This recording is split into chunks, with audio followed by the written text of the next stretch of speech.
नमस्कार दोस्तों, आज मैं लेक्चर में सैलरी पार्ट लेके आया हूँ। Income from salary.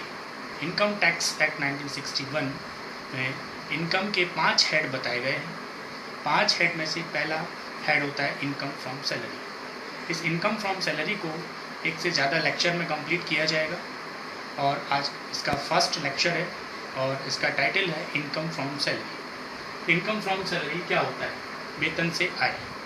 तो इनकम फ्रॉम सैलरी में सबसे पहले हम देखेंगे मीनिंग ऑफ सैलरी या मीनिंग ऑफ वेतन। नॉर्मली अगर सामान्य शब्दों में कहें तो एक एम्प्लॉयर के द्वारा एम्प्लॉय को जो नगद में प्राप्तियां होती हैं वो वेतन कहा जाता है। लेकिन इनकम टैक्स एक्ट 1961 के अनुसार वेतन में नगद प्राप्तियों के अलावा अगर कुछ अलाउंसेस या कुछ सुविधाएं दी जाती हैं तो इन सब का मूल्य या मूल्यों का योग वेतन कहलाता है।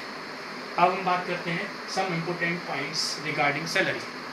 पहला पॉइंट होता है वेतन शब्द का अर्थ। वैसे इनकम टैक्स के अनुसार वेतन कहा जाता है चाहे वो एक लेबर को मजदूरी मिल रही हो या फिर किसी मैनेजर को सैलरी मिल रही हो, दोनों का मतलब यहाँ पर सैलरी कहा जाएगा। तो यहाँ पर वेतन शब्द में कोई भेदभाव नहीं किया गया है कि मजदूरी और वेतन अलग अलग नहीं है as per income tax act 1961। दूसरा कहा है वेतन की प्राप्ति। कहने का मतलब वेतन ड्यू कब हो रहा है, रिसीव हो या ना हो। अगर प्रीवियस ईयर में वेतन ड्यू हुआ है तो उस पर इनकम टैक्स लगाया जाएगा। यहाँ पर प्रीवियस ईयर अभी प्रेजेंट में चल रहा है 2018 और 19 और इट मीन्स असेसमेंट ईयर 2019-20। ये आपको याद रखना जब भी इनकम फ्रॉम सैलरी आप कैलकुलेट करते हैं तो वेतन ड्यू कब हो रहा है इस बात पर डिपेंड करता है कि वो प्रीवियस ईयर में अगर ड्यू हुआ है, भले ही अभी आपको रिसीव ना हुआ हो, तब भी वो टैक्सेबल होगा। अगला पॉइंट होता है वेतन अर्जित होने का स्थान।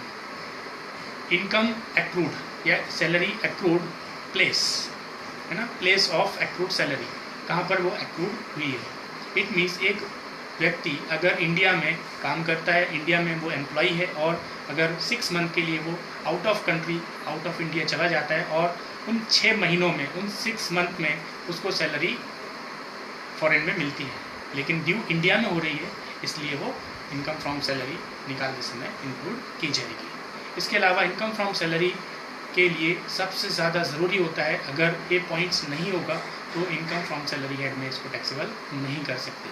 तो चौथा पॉइंट है कि एम्प्लॉयर और एम्प्लॉय का आपस में रिलेशन होना चाहिए। अगर ये दोनों का रिलेशन नहीं है, क्योंकि जब भी एम्प्लॉयर के द्वारा एम्प्लॉय को कुछ कैश में या अलाउंसेस में या परक्यूसेट्स में कुछ दिया जाता है तो उसी को हम सैलरी हेड में टैक्सेबल करते हैं। जैसे एमएलए, एमपीज़, इनकी जो भी सैलरी होती है उनको अदर सोर्सेज में टैक्सेबल किया जाता है, ना कि सैलरी हेड में, क्योंकि गवर्नमेंट और एक एमएलए, एमपी या सांसद के मध्य एक रिलेशन नहीं होता है, इसलिए इनको टैक्सेबल कहाँ किया जाता है, अदर सोर्सेज के अंदर। तो इनकम फ्रॉम सैलरी में एम्प्लॉय और एम्प्लॉयर का रिलेशन होना अति आवश्यक है, तभी जाके ये टैक्सेबल होगा इनकम फ्रॉम सैलरी के अंदर। अगला पॉइंट आते हैं कर मुक्त वेतन, tax free salary. Tax free salary का मीनिंग होता है कि ऐसी सैलरी, ऐसा वेतन जब एम्प्लॉयर के द्वारा उसमें से टैक्स भर दिया गया हो या एम्प्लॉयर की तरफ से टैक्स भर दिया गया हो और आपको नेट सैलरी दी गई, तब इनकम फ्रॉम सैलरी निकालते समय आपको ऐसा डिडक्शन, ऐसा टैक्स वापस इंक्लूड करना है और ग्रॉस सैलरी को शामिल किया जाएगा। तो उसको हम बोलते हैं टैक्स फ्री सैलरी। नियोक्ता द्वारा वेतन से कटौतियाँ। कुछ एम्प्लॉयर के द्वारा 2 प्रकार की डिडक्शंस कर ली जाती हैं। अगर ये डिडक्शन की गई है तो डिडक्शन होती है इनकम प्रोविडेंट फंड की डिडक्शंस और इसके अलावा टीडीएस। तो 2 तरह की अगर डिडक्शन की गई है तो इन डिडक्शंस को आप वापस इंक्लूड करना है और जब आप इनकम फ्रॉम सैलरी कैलकुलेट करेंगे तो ये पॉइंट्स आप याद रखें। नियोक्ता द्वारा वेतन से जो कटौतियाँ की जाती हैं उनको वापस इंक्लूड करके ही आपको वेतन से आय का कैलकुलेशन करना होगा। वेतन का त्याग, सेक्रीफाइस ऑफ सैलरी।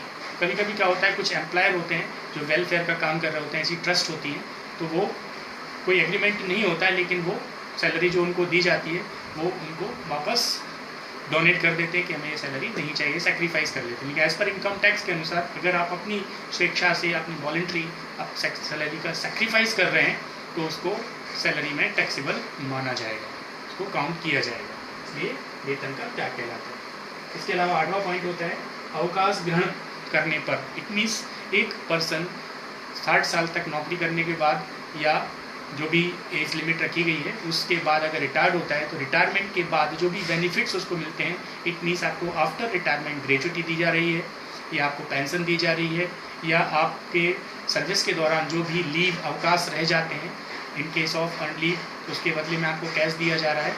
इस प्रकार के कुछ आफ्टर रिटायरमेंट जो भी आपको प्राप्त होता है उसको भी इनकम फ्रॉम सैलरी हेड में आपको टैक्सेबल करना होगा। अगला पॉइंट होता है एक से अधिक नियोक्ता। इट मीन्स एक पर्सन एक से ज़्यादा जगह पर जाकर के नौकरी कर सकता है, सर्विसेज कर सकता है, तो पार्ट टाइम जॉब कर सकता है एक से ज़्यादा जगह। तो जितने भी जगह नियोक्ता से उसको जो भी सैलरी मिल रही है वो जाके सैलरी हेड में टैक्सेबल होगी। तो नियोक्ता एक हो सकता है, नियोक्ता एक से ज़्यादा हो सकते हैं, लेकिन यहाँ पर जो कर्मचारी है वो एक ही है जो 4 से 5 जगह काम कर रहा होता है। इसके अलावा वेतन देय होने की तिथि, ड्यू डेट, जैसे हर मंथ आपको सैलरी दी जाती है, आप चाहे गवर्नमेंट एम्प्लॉई हो, सेमी गवर्नमेंट एम्प्लॉई हो या प्राइवेट एम्प्लॉइज हो। तो यहाँ पर इनकम टैक्स एक्ट 1961 में बताया गया है कि अगर कोई गवर्नमेंट एम्प्लॉई है, शासकीय एम्प्लॉई है या सेमी गवर्नमेंट एम्प्लॉई है तो उसकी जो वेतन ड्यू होगी, सैलरी ड्यू होगी, वो मंथ एंड होने के बाद नेक्स्ट मंथ की फर्स्ट डेट में होती है। जैसे जनवरी की अगर सैलरी है तो 1 फरवरी में जाके ड्यू होगी या उसको मिलेगी। इसके अलावा अगर वो सेमी गवर्नमेंट है तब भी उसको उस मंथ के लास्ट की जो सैलरी होगी वो अगले मंथ की फर्स्ट डेट में मिलेगी। अगर वो प्राइवेट संस्थान में काम कर रहा है, प्राइवेट इंस्टीट्यूशन में काम कर रहा है, तो ऐसा माना जाता है as per income tax law, उसमें कहा गया है कि एक प्राइवेट संस्थान की सैलरी वेतन हमेशा उसी मंथ के लास्ट डेट में ड्यू होती है। तो आपको जब भी सैलरी कैलकुलेशन करें या ग्रेड पे की बात होती है तो आपको ये ध्यान रखना पड़ेगा कि कौन से मंथ की आपको सैलरी इस पिछले असेसमेंट ईयर में लेना। इसके अलावा अगर आपको कोई एडवांस सैलरी मिल जाती है, इट मीन्स आप अगर अक्टूबर मंथ में नवंबर और दिसंबर की सैलरी भी ले लेते हैं तो इस ऐसी एडवांस सैलरी को आपको प्रीवियस ईयर में काउंट करना है और ये उसी प्रीवियस ईयर से रिलेटेड है, इसलिए नवंबर दिसंबर की सैलरी आपको एडवांस मिली है तो उसको भी हम सैलरी ईयर में इंक्लूड करेंगे। बकाया सैलरी, एरियर्स आपने सुना होगा कि काफ़ी एरियर्स मिलना है या एरियर्स, तो बकाया कभी कोई डीए टीए या इंक्रीमेंट होता है और वो उसको प्राप्त नहीं हो पाता है, अगर वो 2 साल पहले इंक्रीमेंट हुआ है और अगर वो प्रीवियस ईयर में उसको बकाया वेतन एरियर सैलरी अगर मिल रही है तो वो भी सैलरी हेड में आपको टैक्सेबल करना होगा। इसी प्रकार से एक एम्प्लॉय व्यक्ति ही हो सकता है, लेकिन एम्प्लॉयर कोई कंपनी हो सकती है, फर्म हो सकती है या कोई व्यक्ति हो सकता है, लेकिन एम्प्लॉय होने के लिए एक जीवित व्यक्ति, चलता फिरता व्यक्ति होना ज़रूरी है। इस प्रकार से सैलरी हेड में हमने देखा कि मीनिंग क्या होता है। मीनिंग कहने का मतलब है सैलरी में आप सिर्फ नगद ही शामिल नहीं करते, इसके अलावा अलाउंसेस या कुछ सुविधाएँ, परक्विजिट्स, इनका जो टोटल होता है वो सैलरी हेड में कहलाता है। आप हमारे चैनल को सब्सक्राइब करिए, लाइक करिए और बेल आइकन को ज़रूर दबाइए जिससे कि आपको नया वीडियो आए तो सबसे पहले आप तक पहुंच जाए। और अगला लेक्चर सैलरी हेड में मैं लेके आऊँगा।